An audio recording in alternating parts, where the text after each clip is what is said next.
Hello students, prepare eyes coaching के YouTube channel पर आपका स्वागत है। विश्लेषण, ये जो हमारी स्पेशल सीरीज है, इसमें हम लोग आपको जो न्यूज़पेपर में स्पेशल आर्टिकल या एडिटोरियल होता है, उसका पूरा हर पहलू को कवर करने का प्रयास करते हैं। तो आज जो विश्लेषण है, उसके अंतर्गत हमने इंडियन एक्सप्रेस का आर्टिकल लिया है और इंडियन एक्सप्रेस का जो आर्टिकल है वो है can we capture carbon, store it, efforts and challenges. तो इसको स्टार्ट करते हैं। तो सबसे पहले कार्बन कैप्चर को समझने से पहले इसका एक बैकग्राउंड इंफॉर्मेशन, कंटेक्स्ट क्या है वो समझ लीजिए। जो क्लाइमेट चेंज है वो सबसे इंपॉर्टेंट इशू है आज की डेट में। आपने देखा होगा पेरिस एग्रीमेंट, मिशन लाइफ, इन सबको लेकर के हर बात क्लाइमेट चेंज से ही रिलेटेड है। ठीक है, तो जो जो क्लाइमेट चेंज है वो बहुत ही इंपॉर्टेंट है और इसको, जो क्लाइमेट चेंज के इम्पैक्ट्स हैं उनको रोकने के लिए कार्बन का जो यूटिलाइजेशन है और कार्बन का जो इम्पैक्ट है एनवायरमेंट पर, उसी को किस तरीके से मैनेज किया जाए, यही कार्बन के ट्रीटमेंट से कार्बन कैप्चर और कार्बन स्टोरेज का कॉन्सेप्ट रिलेटेड है।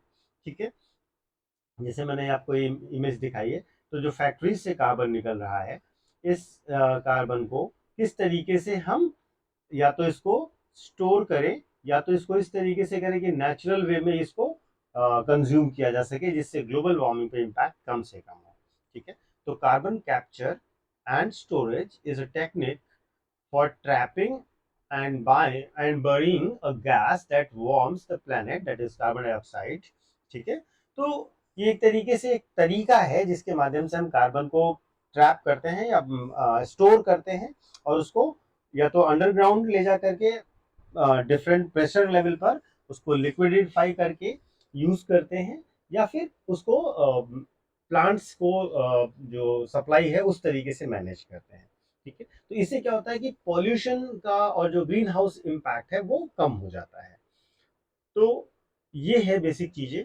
तो इसमें एक टर्म यूज होता है, वो है कार्बन सिक्वेट्रेशन। कार्बन सिक्वेट्रेशन जो है वो एक प्रोसेस है जिसके अंतर्गत हम कार्बन को स्टोर कैप्चर करते हैं सबसे पहले, फिर उसको स्टोर करते हैं, जो एटमॉस्फेयर का कार्बन डाइऑक्साइड है उसको, और इस मेथड के थ्रू हम जो ऑक्सीजन जो एटमॉस्फेयर है उसमें कार्बन डाइऑक्साइड की मात्रा को कंट्रोल कर लेते हैं, जिससे इम्पैक्ट ये होता है कि ग्लोबल क्लाइमेट चेंज जो है वो उस पर इम्पैक्ट कम आता है, ग्लोबल क्लाइमेट चेंज कम होगा। ठीक है, तो जो storage and sequestration of carbon है, वो उसमें दो तीन टर्म यूज हो रहे हैं, उन टर्म्स को समझिएगा। ठीक है, पहला एक प्रोसीजर है, उस प्रोसीजर को carbon capture and carbon storage कह रहे हैं। इसके अंतर्गत कार्बन को कैप्चर करके स्टोर किया जाता है अंडरग्राउंड। ठीक है, दूसरा कुछ ऐसी टेक्निक्स है जिसके अंतर्गत कार्बन डाइऑक्साइड रिमूवल CDR का प्रयोग किया जाता है।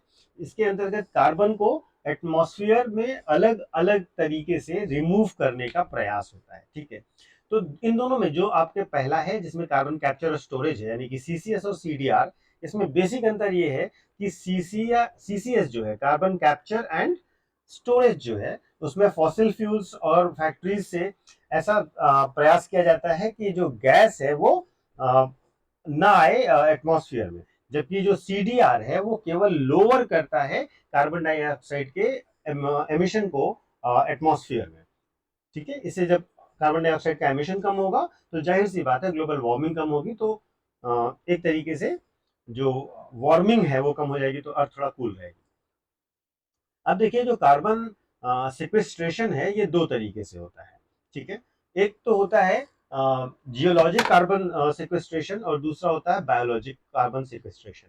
ठीक है, देखिए एक सिंपल आपको इमेज दिखा रहे हैं, इसमें देखिएगा कार्बन को, जैसे कार्बन डाइऑक्साइड के जो सोर्सेज हैं, पावर प्लांट्स हैं, वहां से कार्बन डाइऑक्साइड निकली। इससे हमने क्या किया, इसके बाद कार्बन कैप्चर किया और प्लांट्स में इसको सेपरेट किया। ठीक है, इसके बाद कंप्रेशन यूनिट में इसको भेजा, वहां पर उसको कंप्रेस किया एक हाई टेम्परेचर पर, हाई प्रेशर पर, और इसके बाद इसको ट्रांसपोर्ट करके इंजेक्ट किया अर्थ के अंदर और CO2 को स्टोर किया। ठीक है, तो एक ये प्रोसेस है जियोलॉजिक कार्बन सिक्वेस्ट्रेशन। इसके अंतर्गत क्या करते हैं, कार्बन डाइऑक्साइड को अंडरग्राउंड जियोलॉजिक फॉर्मेशंस में स्टोर करते हैं। ठीक है, और इसमें CO2 को जो है लिक्विड के लेवल तक पहुंचाने के लिए प्रेशर दिया जाता है और उसके बाद इसको पोरस रॉक्स में डाल दिया जाता है, जिससे वो उसके अंदर स्टोर हो जाए।